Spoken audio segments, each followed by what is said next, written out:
Ya, Assalamualaikum warahmatullahi wabarakatuh. Salam sejahtera buat kita semua. Semoga semua dalam keadaan sehat dan aman ya. Seperti yang sudah saya sampaikan di pertemuan pertama kelas pengantar bisnis semester ini, ada beberapa materi yang akan saya sampaikan lewat video yang saya upload di YouTube ya, termasuk pertemuan kedua ya, yaitu chapter 2 dan chapter 3. Nah, oleh karena itu saya akan membahas materi chapter 2 ini lewat video ini ya. Materi pada chapter kedua mata kuliah pengantar bisnis di semester ini adalah memahami basic economics ya, memahami dasar-dasar dari ilmu ekonomi. Penting bagi saudara yang sedang belajar bisnis ya, mulai belajar bisnis, begitu juga dengan para pelaku bisnis ya, penting juga untuk memahami dasar-dasar dari ilmu ekonomi sebelum saudara melangkah lebih jauh. Kenapa? Karena seperti yang sudah saya jelaskan di pertemuan pertama, ekonomi ini merupakan salah satu faktor di luar perusahaan yang memiliki pengaruh yang signifikan bagi perusahaan gitu ya. Segala dinamika yang terjadi di dalam ekonomi akan berakibat pada perubahan yang mesti diambil di dalam sebuah bisnis atau perusahaan. Sebagai contoh, sekarang kita menghadapi pandemi COVID yang diakibatkan oleh COVID-19 gitu kan. Di mana pandemi ini dampaknya tidak hanya terhadap aspek kesehatan dari masyarakat, tapi juga aspek ekonomi ya. Permintaan terhadap produk dan jasa menurun drastis ya. Hal ini tentu saja membawa dampak yang signifikan bagi bisnis ya, bagi perusahaan. Ya, terutama ketika di awal-awal pandemi kemarin itu, warung-warung misalnya ya, permintaannya menurun sangat drastis begitu. Saya kebetulan berinteraksi dengan cukup banyak UKM begitu ya, termasuk diantaranya beroperasi di bidang kuliner. Banyak diantaranya yang harus memutar otak gitu ya, bagaimana caranya supaya bisa survive. Bahkan targetnya sangat simpel, bagaimana caranya bisa survive, bagaimana caranya bisa bertahan. Banyak diantaranya yang terus kemudian beralih ke bisnis yang lain, atau banyak diantaranya yang melakukan inovasi terhadap bisnisnya, dari yang tadinya warung ya, membuka sebuah rumah makan begitu, karena pengunjungnya berkurang sangat drastis, dia kemudian mengubah bisnisnya menjadi bisnis catering yang di delivery gitu ya, diantarkan gitu berdasarkan pesanan. Nah, itu sedikit ilustrasi bagaimana ekonomi ya, termasuk segala dinamika di dalamnya itu sangat signifikan mempengaruhi bagaimana sebuah bisnis berjalan gitu ya. Oleh karena itu, sekali lagi saya ulangi, penting bagi kita untuk di awal-awal mata kuliah ini mempelajari dasar-dasar mengenai ekonomi. Nah, referensinya masih sama, ya, saya ambil dari bukunya Bovee and Phil tahun 2017. Tujuan pembelajarannya kita bisa lihat di sini ada 6 ya. Kita akan mulai dari mempelajari atau mendefinisikan apa sih ekonomi itu ya. Terus kemudian menjelaskan kenapa kok scarcity ya, kelangkaan itu menjadi krusial dalam pengambilan keputusan ekonomi gitu ya.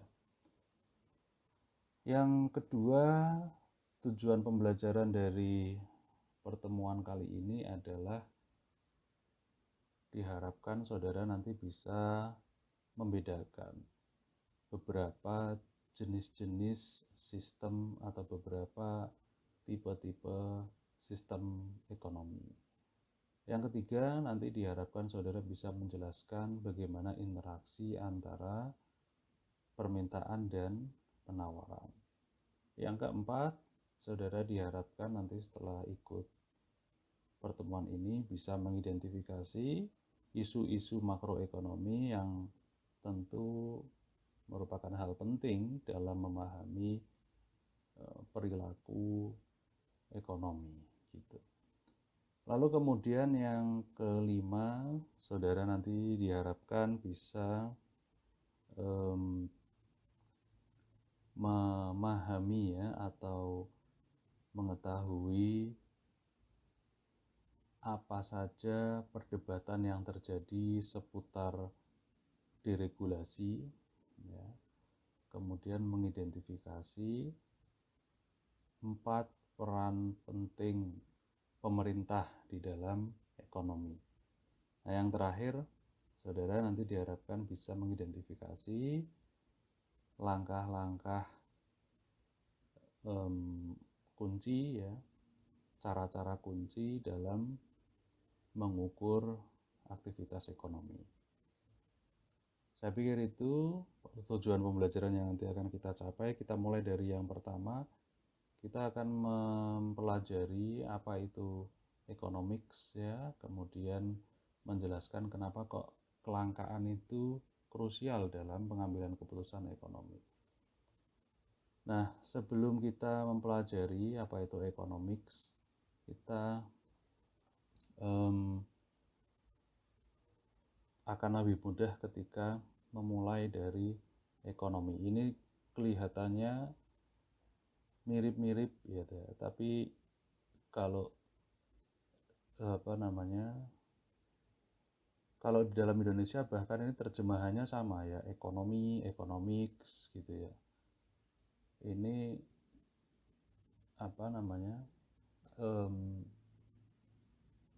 penggunaan katanya sama gitu, tapi sebenarnya ada beberapa maknanya, ada beberapa makna yang berbeda dalam konteks yang berbeda. Nah, ini lebih jelas kalau kita tinjau menggunakan bahasa Inggris ya. Kalau di dalam bahasa Inggris ekonomi itu aktivitasnya ya, jadi jumlah keseluruhan dari aktivitas ekonomi pada sebuah wilayah itu ekonomi ya. Nah, economics itu ilmunya ya, jadi ilmu yang mempelajari bagaimana masyarakat menggunakan sumber daya yang terbatas untuk memproduksi dan mendistribusikan barang dan jasa. Nah, beberapa kampus, misal kampus kita tercinta Undip, itu menggunakan kata ekonomika ya. Nama fakultas ekonominya itu sekarang berubah jadi ekonomika karena ekonomi di situ ya, dulu kan namanya fakultas ekonomi dan dulu hanya fakultas ekonomi malahan ya, fakultas ekonomi. Nah, setelah dievaluasi itu ternyata memang penggunaan kata ekonomi di situ tidak tepat karena ekonomi di fakultas ekonomi itu merujuk pada yang pengertian kedua itu ya, economics itu. Ya, jadi sebagai sebuah ilmu. Nah, makanya belakangan ini banyak kampus-kampus yang kemudian mengubah namanya jadi ekonomika, ya, fakultas ekonomika dan bisnis gitu. Nah, studi mengenai ekonomi itu ya, itu bisa diklasifikasikan menjadi dua ya secara garis besar. Ada yang melihat ekonomi itu atau mempelajari ekonomi itu dari perspektif yang sempit ya, kecil. Ada yang mempelajari ekonomi itu dari perspektif yang luas atau besar. Ya. Dari perspektif yang kecil ini kita bisa menyebutnya dengan istilah microeconomics ya, yaitu studi atau ilmu yang mempelajari perilaku ekonomi di antara konsumen, ya, bisnis, industri, ya, yang kemudian itu menentukan jumlah barang dan jasa yang diminta dan disuplai pada harga yang berbeda. Ini yang disebut dengan mikroekonomi atau studi ekonomi dari perspektif yang sempit atau yang kecil. Nah, dari perspektif yang luas ini disebut dengan makroekonomi, yaitu studi yang mempelajari ya, sebuah ilmu yang mempelajari bagaimana isu-isu ekonomi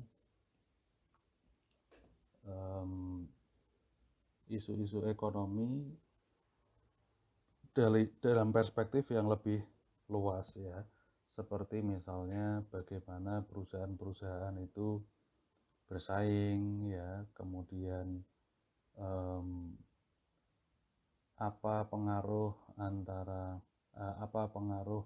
dari kebijakan-kebijakan pemerintah ya, kemudian bagaimana sumber daya keseluruhan, sumber daya yang luas dari sebuah negara itu dialokasikan. Itulah yang disebut dengan makroekonomi. Ya, saya pikir cukup jelas ya, dan saya pikir saudara sudah mempelajari ini ya di SMA, jadi mudah-mudahan sudah cukup jelas. Terus kemudian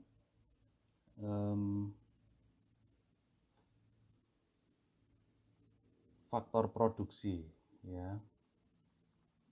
Jadi seperti yang tadi sudah saya jelaskan ya, bahwa economics itu adalah sebuah studi yang mempelajari bagaimana masyarakat itu menggunakan sumber daya yang terbatas ya.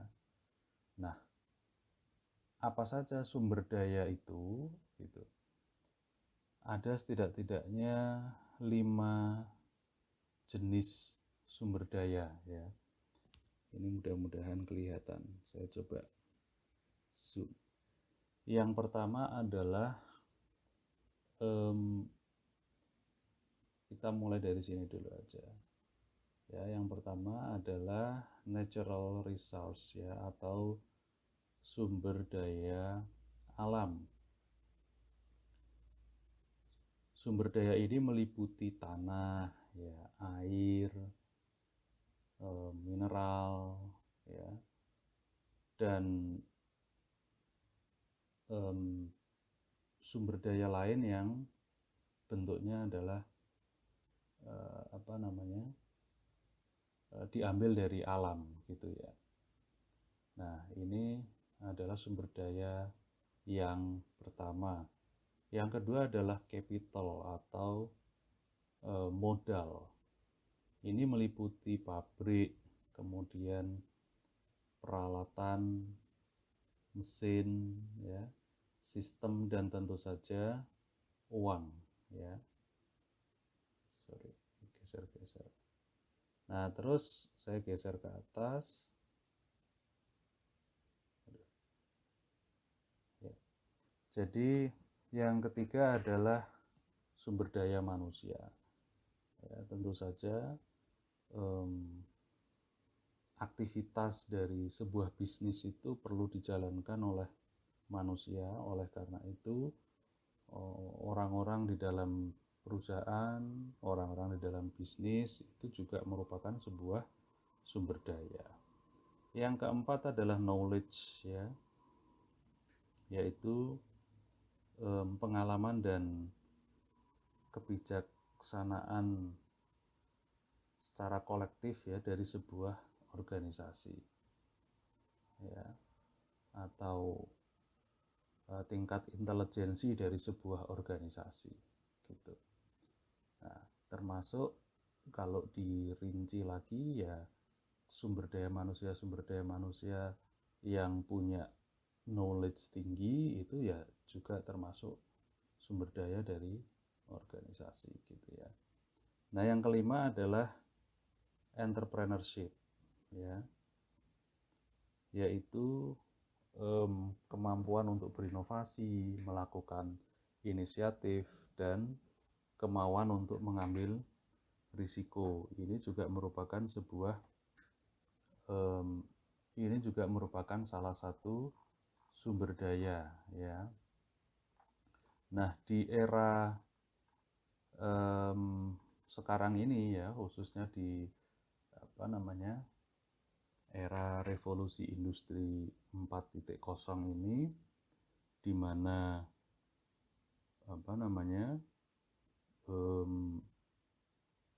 sekat-sekat antar negara itu semakin kabur, gitu ya. Kemudian teknologi informasi berkembang dengan begitu pesat, lalu kemudian banyak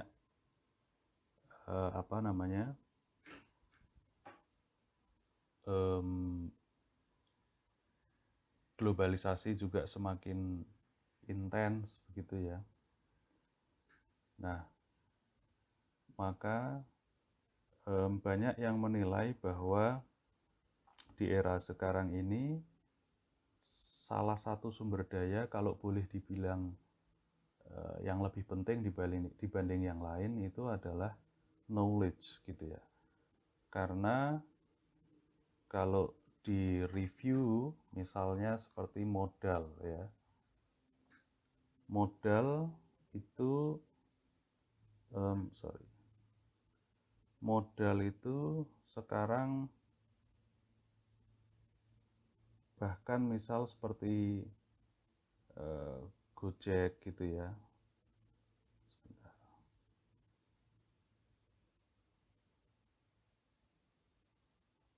Ya,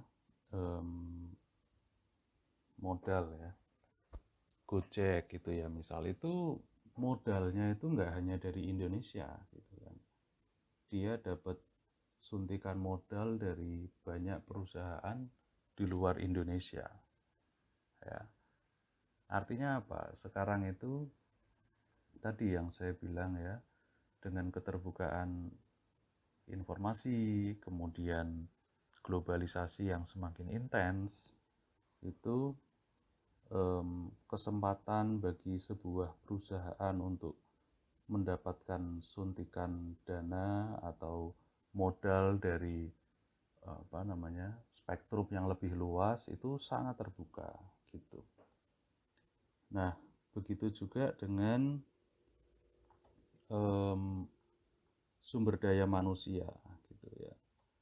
Sumber daya manusia dengan era teknologi informasi yang berkembang seperti saat ini, itu bisa diperoleh dari mana-mana, gitu ya. satu sebuah perusahaan misalnya di Indonesia begitu ya, itu bisa mendapatkan karyawan dari luar Indonesia gitu.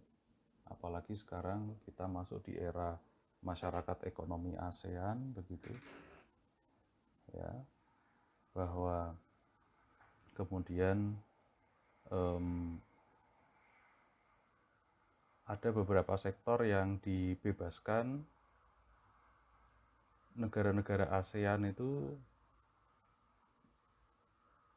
karyawan-karyawan dari negara ASEAN itu bisa bebas ya bekerja di Indonesia begitu.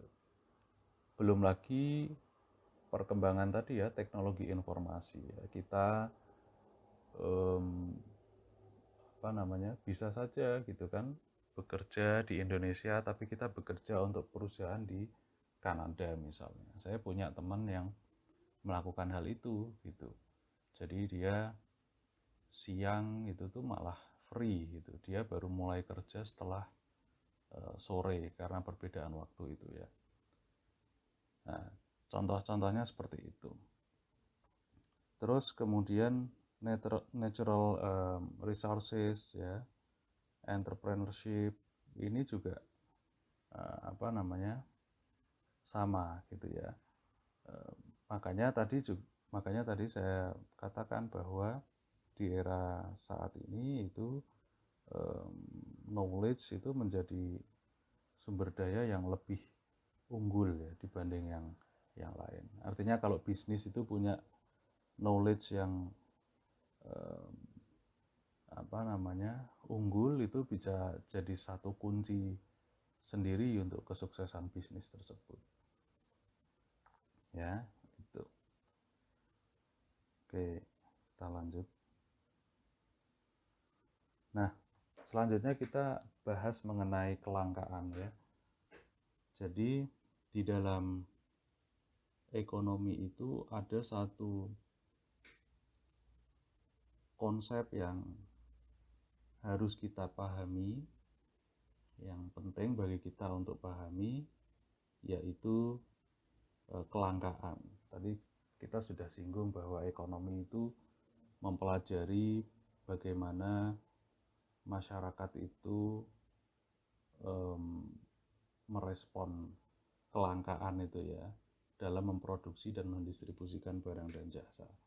Nah, kelangkaan itu sendiri sebenarnya apa? Jadi kelangkaan itu atau scarcity itu adalah kondisi di mana sumber daya yang tadi sudah kita bahas itu memiliki keterbatasan supply ya. Ada keterbatasan terhadap sumber daya yang tadi kita bahas. Nah,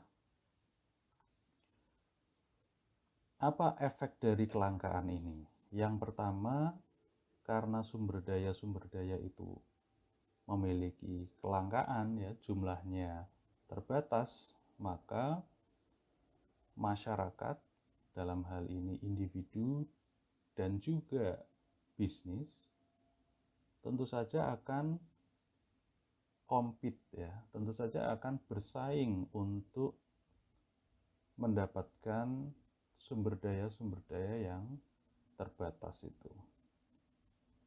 Ya. Contohnya misal SDM ya, human resource. Kita tahu bahwa jumlah sumber daya manusia yang qualified ya, yang dianggap perusahaan qualified untuk mengerjakan sebuah pekerjaan itu jumlahnya terbatas. Nah, perusahaan harus bersaing untuk mendapatkan sumber daya manusia tersebut. Dia harus misalnya berani memberikan gaji yang lebih tinggi ya. Dia harus berani menyediakan atau memberikan jenjang karir yang lebih menjanjikan dan seterusnya ya. Prinsipnya apa? Perusahaan kan berarti harus bersaing gitu kan, karena tadi sumber daya manusianya terbatas. Begitu juga dengan sumber daya yang lain. Nah, efek dari scarcity yang kedua adalah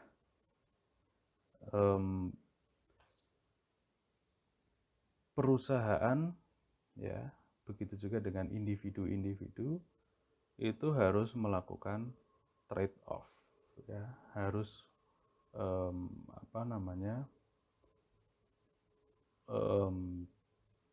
mau mengambil sebuah kesempatan dan melepaskan kesempatan yang lain, gitu kan. Contohnya misal sumber daya manusia tadi, misalnya ada pilihan calon karyawan si A dan si B gitu ya. Nah, karena perusahaan itu punya capital yang terbatas, ya, uang yang terbatas, dia nggak bisa meng-hire 2 karyawan itu untuk satu posisi yang sama, ya, maka dia harus memilih satu di antara 2 orang tadi, ya. Nah, di situ ada trade offs gitu ya. Ada alternatif yang diambil dan ada alternatif yang tidak diambil, ya, gitu. Nah, begitu juga misal contohnya perusahaan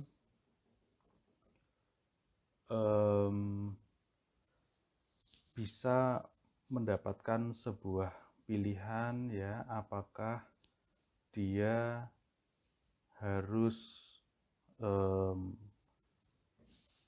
meningkatkan biaya pemasaran sebuah produk, ya, atau menggunakan uang yang ada untuk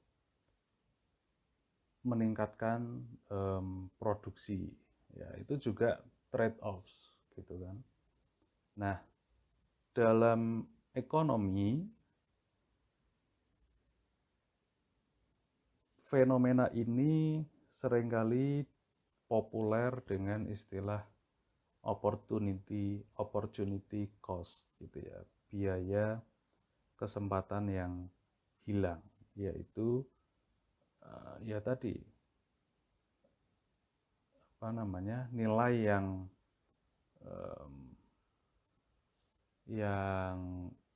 hilang ketika sebuah alternatif itu tidak diambil gitu. Nah, ini penting untuk dipahami bagi kita yang belajar bisnis, karena tentu saja kita akan selalu berhadapan dengan situasi yang seperti ini gitu. Nah, kita lanjut ke tujuan pembelajaran yang kedua, yaitu membedakan tipe-tipe sistem ekonomi yang utama, ya. Sebenarnya secara garis besar, ya, sistem ekonomi itu kalau dibagi menjadi 2 kutub yang ekstrim gitu ya. Ekstrim yang pertama itu kita bisa sebut sebagai free market system gitu ya, sistem pasar bebas. Nah, di dalam sistem pasar bebas ini individu-individu, ya, dan perusahaan ini betul-betul dibebaskan gitu ya untuk menentukan apa yang harus diproduksi, ya, bagaimana memproduksinya, harus dijual ke siapa, harus dijual berapa, ini betul-betul dibebaskan gitu. Nah, salah satu atau contoh yang paling dekat ya dengan mazhab free market tadi adalah kapitalisme ya. Jadi di dalam sistem kapitalisme ini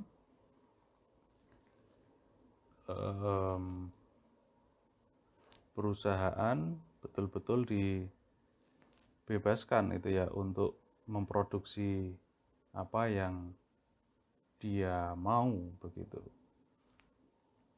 Kemudian pemerintah di situ perannya adalah untuk mensupport berkembangnya atau tumbuh kembangnya usaha-usaha tersebut gitu ya, atau mengembangkan entrepreneurship ya gitu. Nah, di kutub ekstrim yang di sisi yang lain itu adalah planned system ya, sistem yang terencana ya. Kalau di planned system ini atau sistem terencana ini, pemerintah betul-betul mengontrol ya seluruh faktor produksi, dan dia mengatur alokasi dari seluruh faktor produksi yang ada itu. Nah, yang paling dekat dengan kutub ekstrim ini adalah komunisme gitu ya. Meskipun sudah sangat sedikit ya negara-negara yang menerapkan sistem ini, tapi masih ada. Contohnya misal seperti Korea Utara atau Cina begitu ya. Nah, ciri-cirinya dari sistem komunisme ini, sumber daya utama yang produktif ya itu dikuasai oleh negara gitu. Terus kemudian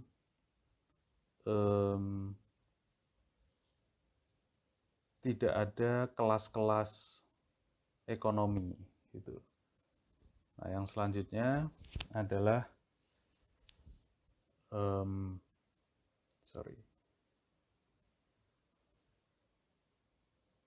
adanya kesempatan yang kecil ya untuk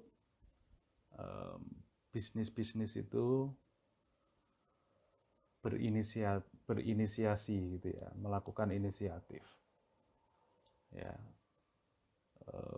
Entrepreneurship itu kesempatannya sangat kecil. Nah, lalu kemudian di antara komunisme dan kapitalisme ini ada sistem yang menengahi ya, boleh dibilang begitu, yaitu sosialisme ya. Nah,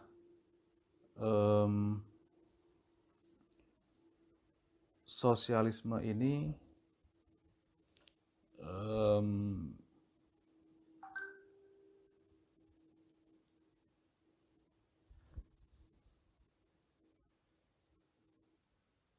ya, jadi kalau sosialisme itu hanya sumber daya yang paling penting saja yang dikuasai oleh negara, sementara sisanya itu diberikan kewenangan bagi private companies ya untuk mengembangkannya begitu ya. Nah, tapi perlu kita garis bawahi sebenarnya ya, bahwa sebenarnya tidak ada negara yang betul-betul mutlak ya, secara absolut menerapkan sebuah sistem dan sama sekali misal tidak menerapkan sistem yang lain. Amerika misalnya banyak yang um,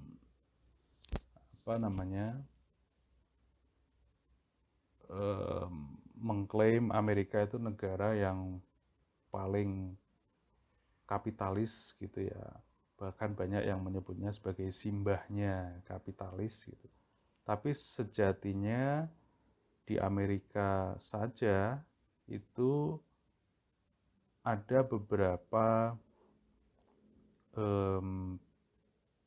aktivitas yang dikelola sebenarnya tidak kapitalis banget, itu malah cenderung sosialis. Misalnya seperti sekolah negeri, misalnya public schools, terus kemudian infrastruktur transportasi gitu ya, terus kemudian beberapa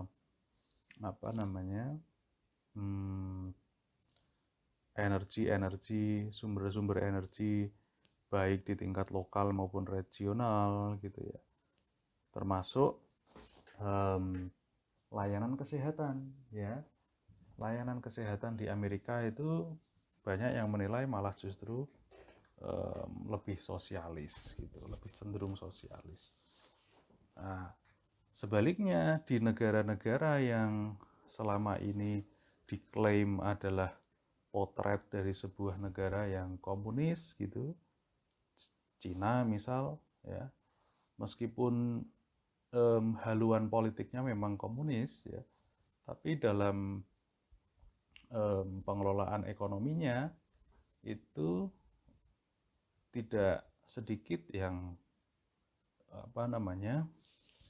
kapitalis banget gitu ya. Nah, makanya tadi ya yang perlu saya garis bawahi bahwa sebenarnya susah ya untuk mencari contoh negara yang betul-betul kapitalis, yang betul-betul sosialis, yang betul-betul komunis.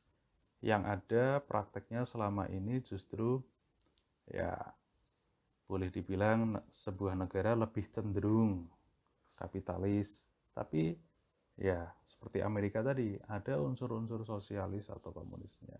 Sebaliknya yang komunis itu ya tidak melulu dia betul-betul komunis gitu. Nah, ya itu sebagai hal yang perlu kita garis bawahi. Nah, sebenarnya diskusi yang lebih lanjut ya dari sebuah sistem ekonomi ini adalah soal nasionalisasi dan privatisasi gitu. Jadi dalam bentuk kebijakan ya, yang paling lebih bisa dilihat itu adalah apakah negara itu cenderung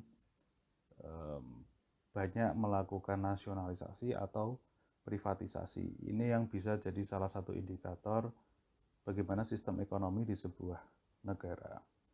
Nah, kalau nasionalisasi, saya pikir saudara sudah sering mendengarnya ya. Ini adalah upaya pemerintah untuk mengambil alih perusahaan-perusahaan atau industri-industri tertentu yang awalnya dipegang oleh swasta ya, diambil alih oleh negara. Contohnya misal kalau di Indonesia yang kemarin sempat ramai ya, itu adalah upaya pemerintah untuk melakukan nasionalisasi terhadap Freeport misalnya di Papua. Nah, sebaliknya adalah upaya privatisasi ya, privatizing. Ini adalah mengubah ya justru bisnis-bisnis atau perusahaan-perusahaan atau industri yang tadinya dikelola oleh negara kepada swasta itu. Nah, yang penting kita ketahui kenapa kok kita belajar bisnis ini juga penting mengetahui pengetahuan tentang sistem ekonomi ini sebagai pertimbangan ya, tentu saja sebagai wawasan ya bagi saudara kelak kalau menjadi bagian dari sebuah bisnis atau memiliki bisnis ya, ketika kemudian bisnis itu berusaha melakukan ekspansi ke negara lain, ini tentu saja bisa jadi pertimbangan ya.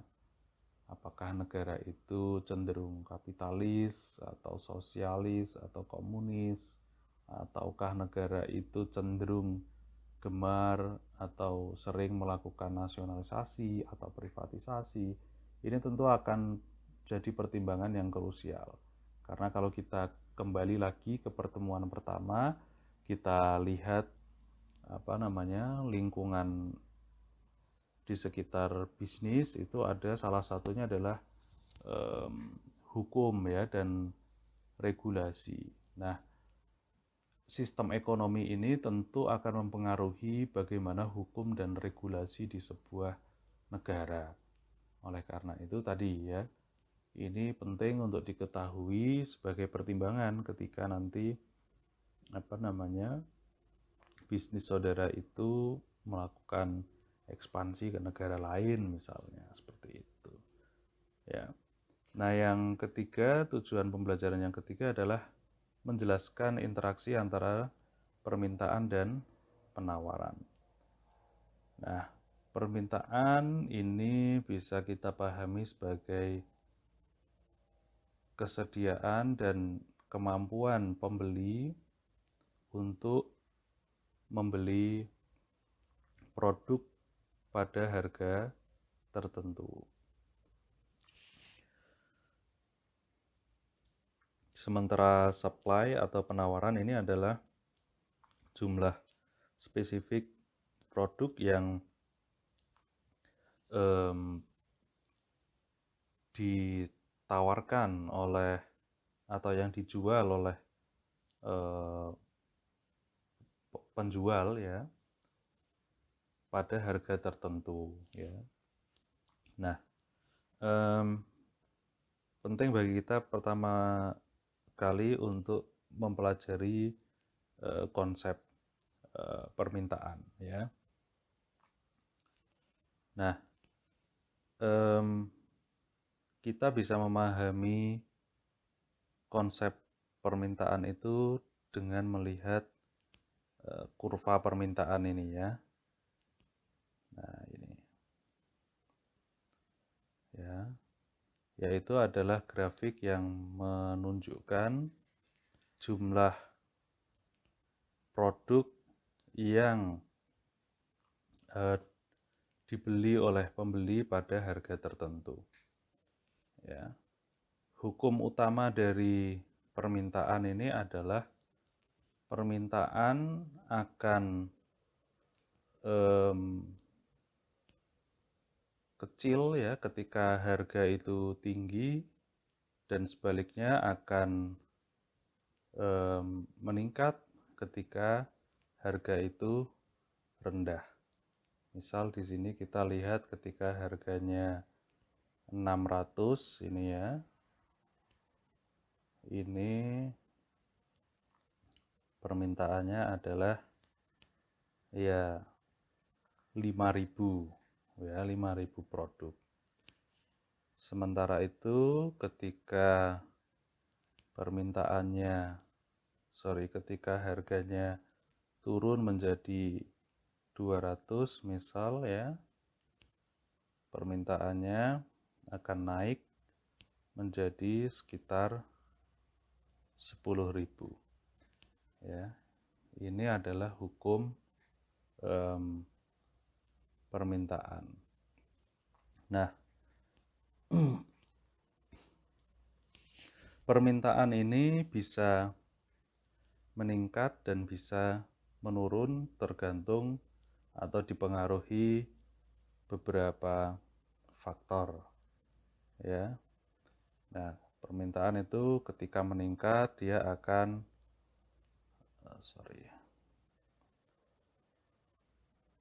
dia akan bergeser ke kanan ini ya. Nah, ketika dia menurun, dia akan bergeser ke kiri ini ya. Nah, ketika dia naik ya permintaannya, maka pembeli itu akan meningkat ya permintaannya terhadap sebuah barang meskipun harganya itu masih tinggi ya. Contohnya misal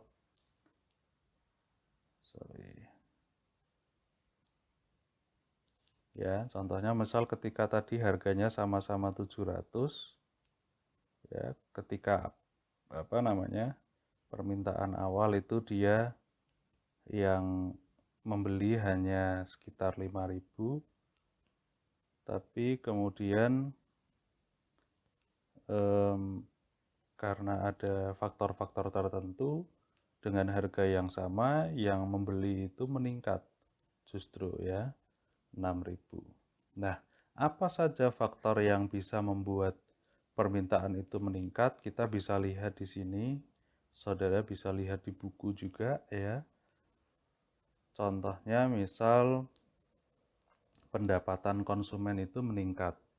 Ya, kalau pendapatan konsumen meningkat, meskipun harganya tetap tinggi, nggak turun ya, maka permintaannya bisa meningkat terhadap sebuah produk. Lalu kemudian preferensi konsumen terhadap produk atau jasa tersebut meningkat ya. Misalnya yang lagi viral saat ini misalnya odading mangoleh misalnya kan. Nah, meskipun harganya sama ya, tidak ada penurunan harga, tapi karena preferensi konsumen terhadap odading mangoleh itu meningkat, maka permintaannya juga meningkat. Terus kemudian harga barang substitusinya meningkat misal, itu juga bisa membuat permintaannya meningkat ya. Contohnya misal kopi ya, kopi Janji Jiwa permintaannya itu meningkat meskipun harganya sama, katakanlah misal 20.000. Itu bisa terjadi karena pesaingnya ya atau produk substitusinya, misal kopi Lain Hati atau kopi-kopi yang lain ya, saking banyaknya saya nggak hafal itu kan, itu meningkat gitu ya. Misal yang lain pada naik jadi 25.000 gitu kan. Nah, permintaan terhadap Janji Jiwa ini meskipun harganya 20.000 tetap bisa meningkat. Dan ini ada beberapa faktor yang lain ya. Nah, sebaliknya permintaan terhadap sebuah produk atau jasa itu bisa menurun karena faktor-faktor ini. Harganya mungkin sama tapi permintaannya bisa menurun itu karena faktor-faktor ini, yaitu kebalikan dari ini tadi. Ya. Misalnya karena pendapatan konsumen menurun, ya meskipun harganya tetap, uang pendapatannya menurun ya bisa jadi permintaannya menurun. Atau preferensinya menurun ya, sudah nggak viral lagi ya, jadi menurun. Ya.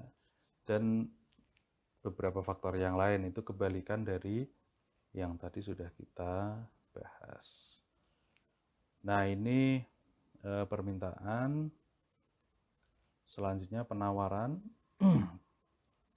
Ini adalah tadi ya jumlah barang yang penjual itu bisa dan mau sediakan atau mau jual pada harga tertentu. Hukum dari penawaran ini adalah kebalikan dari hukum permintaan. Jadi hukum penawaran ini berbunyi kalau harga barang naik maka penawaran juga akan naik gitu ya. Nah, ini contohnya, ini bisa kita lihat dari kurva penawaran ini. Ya, ketika harga barang itu hanya $200 contohnya di sini, maka produsen atau penjual itu hanya mau menawarkan barang sebanyak 4.000. Tapi ketika harga barang naik, penjual mau menaikkan jumlah barang yang dijual menjadi 10.000. Tentu ini hukum ini didasari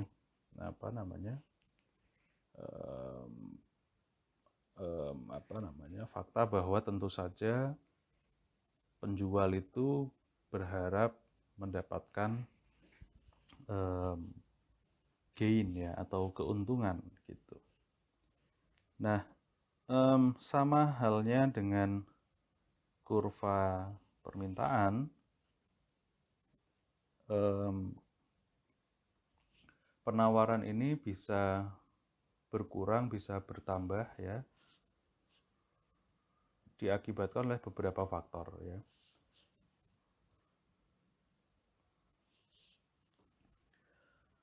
Ya, jadi misalnya ketika ketika harganya tetap ya, harganya tetap misalnya 200, penawarannya itu bisa turun menjadi, mengikuti kurva ini ya, turun menjadi 100 ya, dari tadinya 300 ini, atau 200 dan 400 ya, turun dari 400 ke 200 penawarannya ya. Nah, ini bisa terjadi karena misalnya biaya produksinya meningkat ya kan. Karena biaya produksinya meningkat, maka jumlah barang yang diproduksi menurun dengan asumsi yang lain tetap. Kemudian kompetisinya meningkat ya, atau teknologinya meningkat sehingga biaya produksinya meningkat. Atau bisa juga karena pajak dan biaya regulasinya meningkat sehingga penawarannya menurun. Sebaliknya, dengan harga yang sama, ini penawarannya bisa saja meningkat menjadi 6.000 misalnya. Apa yang bisa menyebabkan seperti itu? Ya ini, kebalikan dari yang tadi ya. Misalnya biaya produksinya menurun, kompetisinya menurun, teknologinya menurunkan biaya produksi, atau pajak dan biaya regulasinya menurun ya. Nah, saya pikir sudah cukup jelas konsep mengenai penawaran dan permintaan, tapi tentu saja ini belum selesai karena saudara tentu harus memahami bagaimana permintaan dan penawaran itu berinteraksi ya. Jadi ketika konsumen misal pinginnya harganya semurah mungkin ya kan, dengan nilai yang semaksimal mungkin, sementara produsen itu pinginnya harganya semaksimal mungkin sehingga keuntungannya bisa lebih maksimal ya. Misalnya konsumen itu pinginnya harganya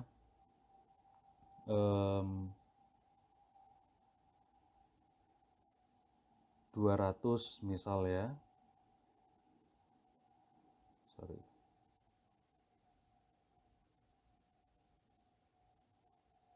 Misal konsumen pinginnya awalnya harganya 200, sementara produsen pinginnya harganya 600. Ini kan nggak ketemu ya harganya. Nah, makanya secara alami ini akan terjadi penyesuaian ya. Konsumen sedikit demi sedikit akan menaikkan harganya, sementara produsen sedikit demi sedikit akan menurunkan harganya.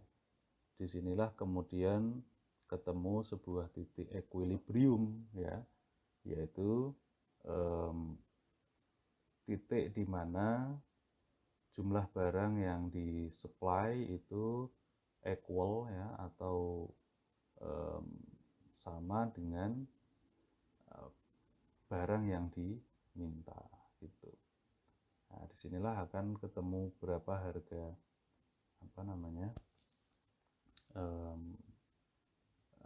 pasarnya gitu ya. Nah, tentu saja proses ketemunya equilibrium point ini sangat dinamis, ya, karena ekonomi itu sangat dinamis, ya, pergeserannya juga akan dinamis gitu ya. Makanya harga itu bisa berubah dengan cepat. Equilibrium point itu bisa berubah dengan cepat tergantung kondisi-kondisi yang tadi, faktor-faktor yang tadi, ya, itu. Nah, kita sampai di tujuan pembelajaran yang keempat, yaitu mengidentifikasi 4 isu makroekonomi yang penting untuk dipelajari, penting untuk diketahui dalam rangka memahami perilaku ekonomi. Yang pertama adalah kompetisi di dalam free market system, ya.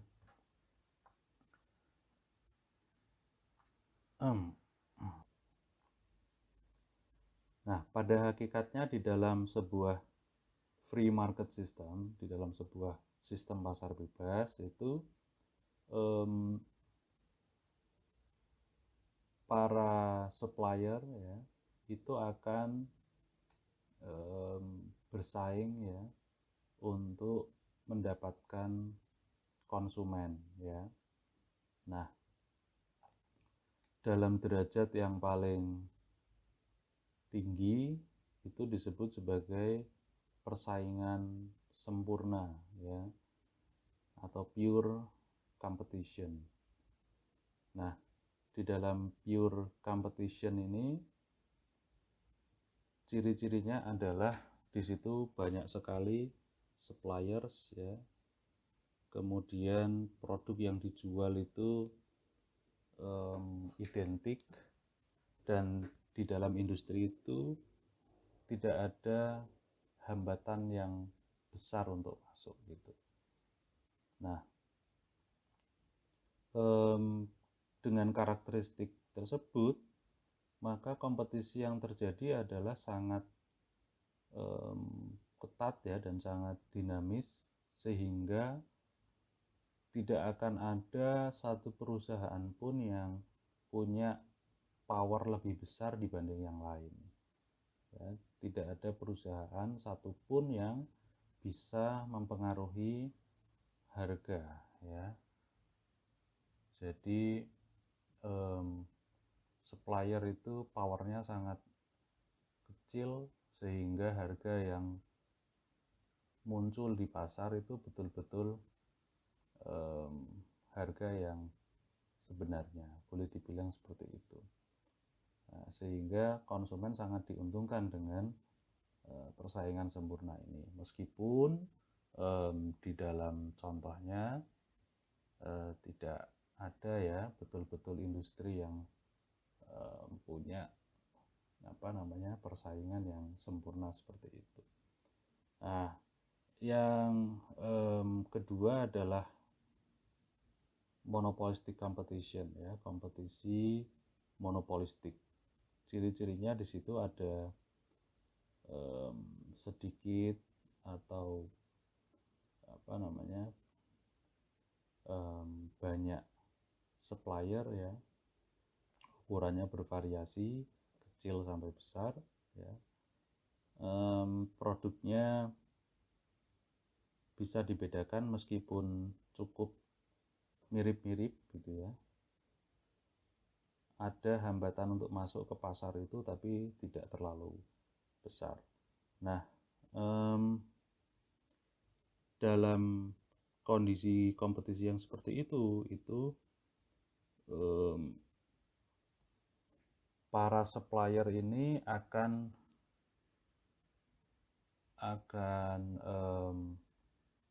menciptakan keunggulan ya dalam produk atau jasanya yang itu bisa membuatnya punya power yang lebih untuk menjadi penentu harga gitu ya. Nah, itu monopolistic competition. Nah, yang ketiga maksud saya adalah oligopoli ya. Di sini ada supplier yang kecil ya, bahkan kadang hanya dua, ini yang disebut dengan duopoli. Produknya bisa dibedakan ya, bisa dibedakan secara cukup jelas, tapi tetap bisa menggantikan satu sama lain gitu ya. Hambatan untuk masuk cukup tinggi ya, sehingga pesaing itu mau masuk ke pasar ini cukup susah. Nah, dalam kondisi yang seperti itu penentuan harganya bisa cukup dikontrol oleh perusahaan-perusahaan yang ada di dalamnya, sehingga pilihan bagi konsumen itu relatif lebih terbatas dibanding sistem-sistem yang sebelumnya ya, monopolistik atau persaingan sempurna. Nah, yang selanjutnya adalah monopoli ya. Monopoli ini ada dua jenis, yang satu adalah pure monopoly, yang kedua adalah regulated monopoly. Pure monopoly ini terjadi ketika hanya ada satu supplier di dalam pasar tersebut, tetapi itu terjadi secara alamiah ya, tanpa intervensi pemerintah. Sebaliknya yang regulated monopoly itu hanya ada satu supplier di pasar tersebut, tapi itu terjadi karena mandat dari pemerintah. Contohnya kalau di Indonesia ya PLN ya. Nah, dalam kondisi yang monopoli seperti itu ya tentu harga hanya bisa mengikuti yang ditentukan oleh perusahaan monopoli tersebut, baik itu pure monopoly atau regulated monopoly.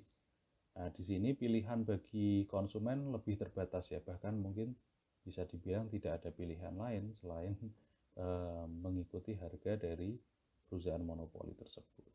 Ya. Nah, ini penting juga sebagai pemahaman tadi ya, sistem jenis-jenis kompetisi tadi. Nah, yang selanjutnya adalah siklus bisnis. Ya, ini penting juga untuk diketahui supaya para pelaku bisnis atau saudara yang belajar bisnis dan besok akan menjadi pelaku bisnis itu tahu ya kondisi ekonomi itu sedang dalam siklus yang seperti apa. Yang pertama adalah economic expansion. Ini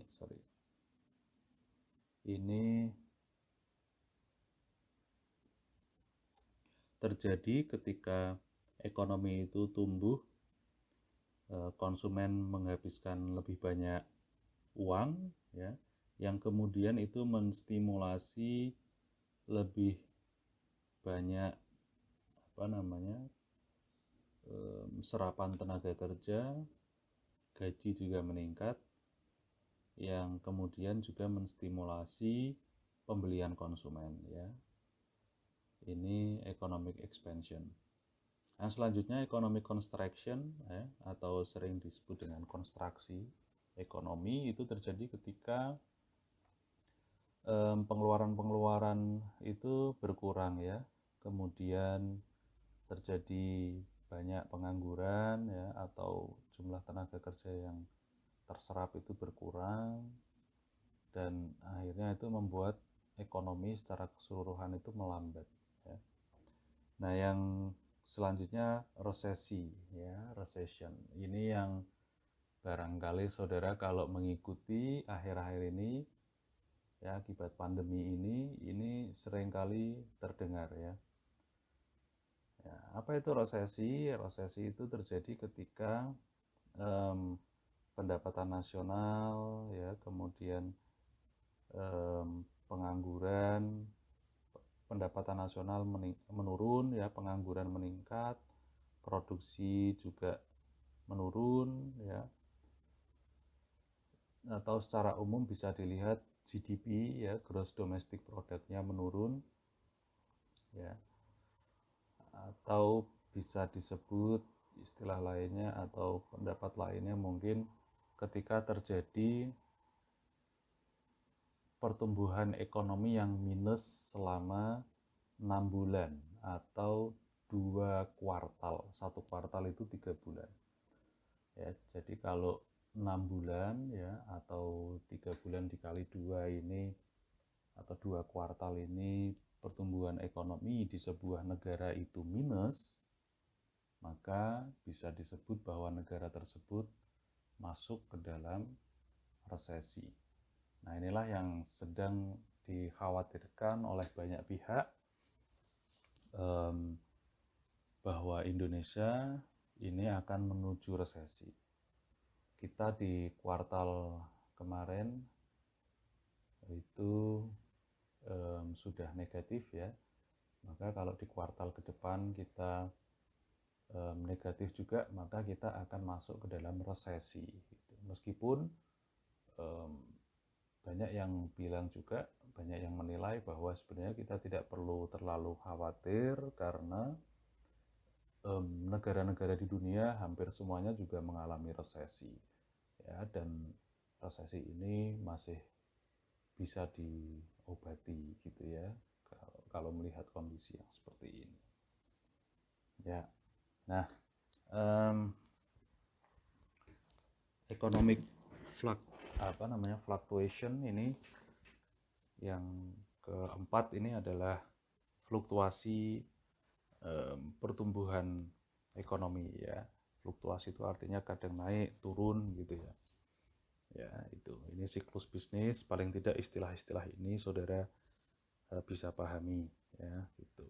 Biar kalau diajak ngomong soal ekonomi itu nyaut gitu, ya. Nah, yang selanjutnya adalah unemployment. Ini bisa disebut sebagai pengangguran kalau di Indonesia gitu, ya. Yaitu adalah persentase angkatan kerja yang tidak bekerja. Ya, ini juga salah satu yang dihindari, ya, oleh sebuah negara. Ada beberapa macam, ya, frictional unemployment, ya, pengangguran friksional. Ini adalah pengangguran yang terjadi karena siklus alami di dalam sebuah bisnis, ya.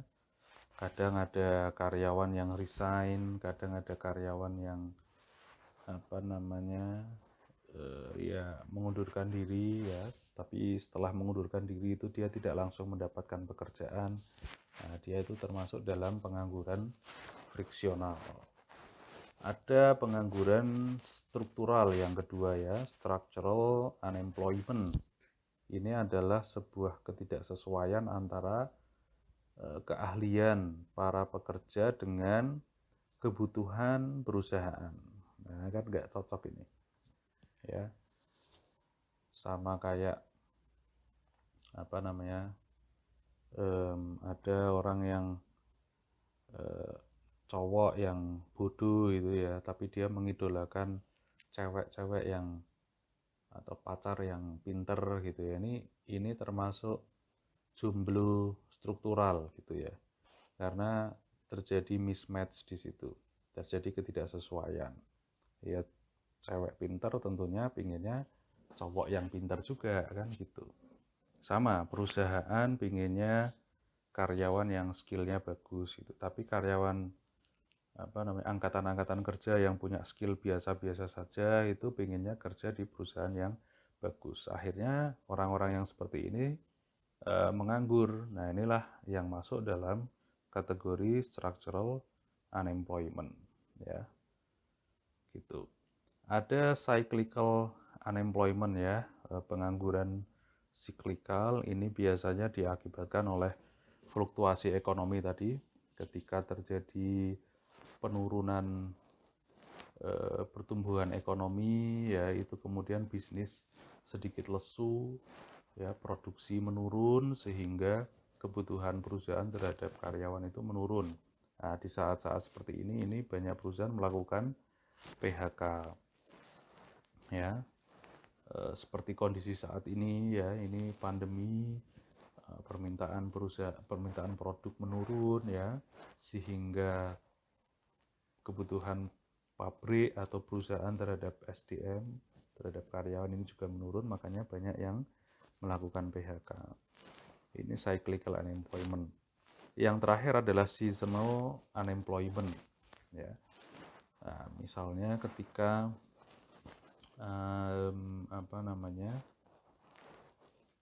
periode-periode setelah Lebaran misalnya, ya, ketika sebelum Lebaran kan banyak perusahaan yang menggenjot produksi untuk memenuhi permintaan Idul Fitri misalnya. Setelahnya permintaannya barangkali menurun, ya. Nah, itu bisa masuk seasonal unemployment. Atau bisa jadi dulu saya pernah mengunjungi perusahaan keripik buah, ya, di Malang. Dia ya produksinya kalau pas musim buah kan gitu. Ketika pas tidak musim buah, ya karyawannya yang kontrak dirumahkan. Nah, ini termasuk bentuk seasonal unemployment. Terus inflasi, saya pikir saudara sudah pernah mempelajarinya, ya. Kalau inflasi itu kenaikan yang terus-menerus, ya, dari keseluruhan harga barang dan jasa. Sebaliknya ada deflasi, itu ketika terjadi penurunan, ya.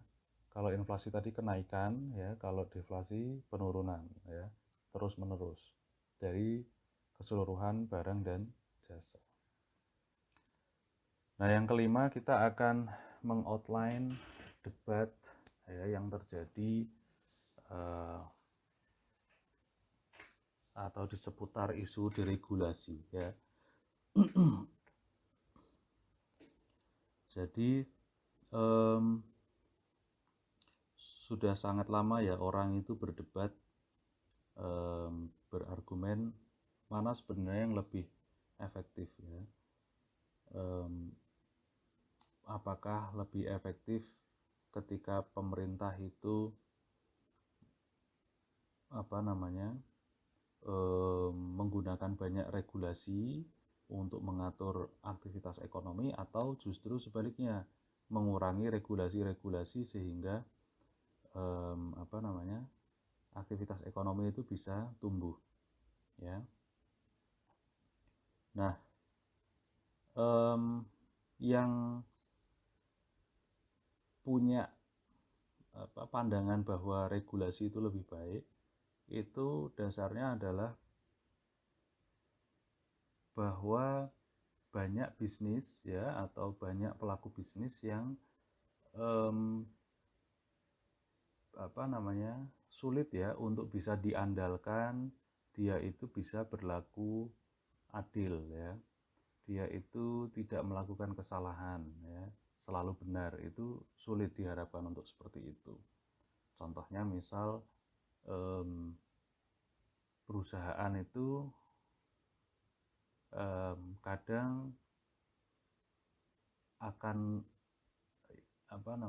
lebih mementingkan mencari profit, ya, dibanding misal menjaga keselamatan karyawannya, ya, atau menjaga atau menjamin kesejahteraan karyawannya, ya. Nah, makanya orang-orang yang tadi, yang kelompok pertama itu berpandangan bahwa hal-hal seperti ini perlu diatur dalam regulasi, gitu, ya. Nah, sebaliknya orang-orang yang berpandangan bahwa diregulasi itu akan lebih efektif, itu berpandangan bahwa regulasi itu lebih baik karena diregulasi itu lebih baik karena dengan diregulasi itu bisnis itu bisa tumbuh dengan inovasi-inovasi yang tidak bisa didapatkan ketika regulasi itu terlalu ketat, ya, gitu.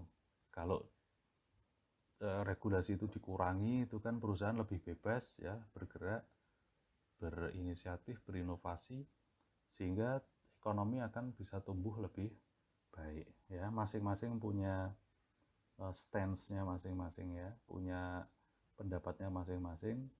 Tapi yang perlu kita ketahui juga di sini adalah bahwa tidak ada ya negara yang betul-betul menerapkan diregulasi untuk semua aktivitas ekonomi. Begitu juga tidak ada juga perusahaan yang betul-betul meregulasi semua aktivitas ekonominya. Yang ada adalah mix antara keduanya. Yang ada mungkin yang satu cenderung ke regulasi, yang satu cenderung ke diregulasi. Gitu. Nah, ini peran pemerintah ya di dalam sistem free market. Yang pertama, melindungi stakeholders tadi ya. Stakeholders dari perusahaan itu tidak hanya pemilik modal, tapi juga yang lain ya, pemerintah ya, karyawan itu sendiri, ya kan. Makanya tadi pemerintah itu harus melindungi. Perusahaan nggak boleh sewenang-wenang hanya mencari profit tanpa mengindahkan kesejahteraan karyawannya, tanpa mengindahkan keselamatan dan kesehatan karyawannya. Nah, makanya salah satunya kalau di Indonesia misalnya diatur perusahaan ya harus ikut iuran membayar asuransi kesehatan dari karyawannya. Nah itu. Terus kemudian yang selanjutnya pemerintah di sisi yang lain harus mendorong kompetisi gitu ya. Ya, karena dengan kompetisi ini pelanggan akan bisa mendapatkan opsi yang lebih banyak dan lebih menguntungkan gitu. Lalu mendorong inovasi dan pertumbuhan ekonomi. Makanya tadi ya, diregulasi itu di satu sisi juga penting gitu. Nah, yang keempat adalah menstabilisasi dan menstimulasi ekonomi melalui kebijakan moneter dan kebijakan fiskal ya. Kebijakan moneter itu mengatur jumlah uang yang beredar dengan cara menetapkan interest rate ya. Kalau di Indonesia BI rate itu ya. Itu. Kalau fiscal policy itu menentukan kebijakan untuk menentukan pendapatan dan pengeluaran pemerintah. Meningkatkan pendapatan, menurunkan pendapatan bisa dengan pajak ya. Kemudian pengeluaran ya itu juga harus diatur untuk mendorong ekonomi gitu ya. Misal seperti kondisi saat ini pandemi ini, kalau saudara perhatikan Presiden Jokowi itu selalu mendorong jajaran kementerian di bawahnya untuk lebih cepat ya dalam menyerap anggaran, dalam membelanjakan anggaran. Karena dengan belanja pemerintah itu ekonomi bisa meningkat gitu. Karena belanja pemerintah itu kan memang salah satu komponen pertumbuhan ekonomi ya. Kalau dari sisi pengeluaran ya, saya pikir itu. Terus kemudian yang terakhir, tujuan pembelajaran yang terakhir yaitu mengidentifikasi cara-cara utama dalam mengukur aktivitas ekonomi. Ada beberapa indikator ekonomi ya yang perlu kita ketahui. Yang satu adalah indeks harga, ada indeks harga konsumen, ada indeks harga produsen. Ya, kalau indeks harga konsumen ini adalah perubahan harga yang diukur secara statistik bulanan yang menggambarkan harga dari sekelompok barang atau jasa gitu ya. Nah, kalau producer price index ini pengukuran statistik mengenai tren harga ya pada level produsen dan wholesaler. Lalu kemudian yang selanjutnya perlu saudara ketahui adalah GDP, tadi sudah saya singgung, yaitu keseluruhan nilai dari barang dan jasa yang diproduksi oleh bisnis-bisnis di sebuah negara, ya, dengan mengecualikan output dari perusahaan lokal yang beroperasi di luar negeri, ya. Ini GDP. Oke, saya pikir itu ya untuk pertemuan pertama ya, untuk chapter kedua. Kita akan lanjut nanti di chapter yang ketiga. Terima kasih. Mohon maaf. Assalamualaikum warahmatullahi wabarakatuh.